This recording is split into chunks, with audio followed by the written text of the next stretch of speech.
হস্তিনাপুরে আয়োজন করা হল এক মহা উৎসব। রাজকুমারদের অস্ত্র প্রদর্শনী। দ্রোণাচার্যের নির্দেশে পাণ্ডব ও কৌরবরা নিজেদের শিক্ষার ফল সবার সামনে প্রদর্শন করবে। রাজসভা ভরে উঠল। রাজা, ঋষি, প্রজা ও অতিথিতে সিংহাসনে বসেছেন ধৃতরাষ্ট্র, ভীষ্ম, বিদুর ও কৃপাচার্য।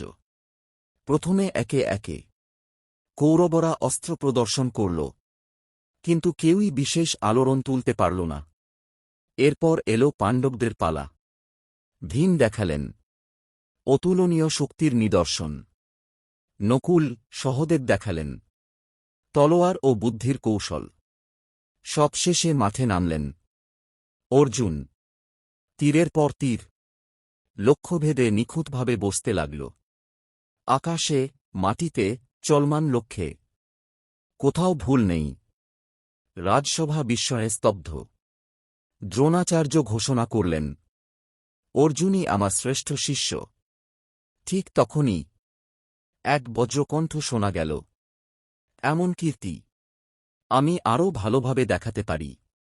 সবাই ঘুরে তাকাল। মাঠে প্রবেশ করল এক অপরিচিত যুবক। দীপ্ত দেহ, দৃঢ়দৃষ্টি, রাজকীয় আত্মবিশ্বাস। সে ছিল কর্ণ।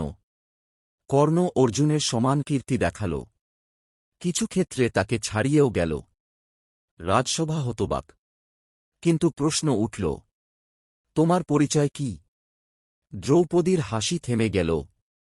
ভীষ্ম কঠোর কণ্ঠে বললেন, রাজপুত্র না হলে এই প্রতিযোগিতায় অংশ নেওয়া যাবে না। কর্ণ নীরব হয়ে পড়ল।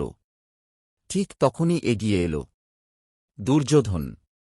সে কর্ণকে আলিঙ্গন করে বলল, আজ থেকে তুমি অঙ্গদেশের রাজা। মুহূর্তে কর্ণ রাজা হয়ে উঠল।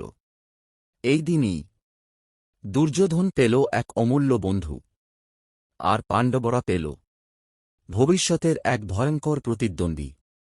অস্ত্র প্রদর্শন শেষ হল, কিন্তু এখান থেকেই শুরু হল পাণ্ডব কৌরব বিরোধের প্রকাশ্য অধ্যায়, ভবিষ্যতের মহাযুদ্ধ।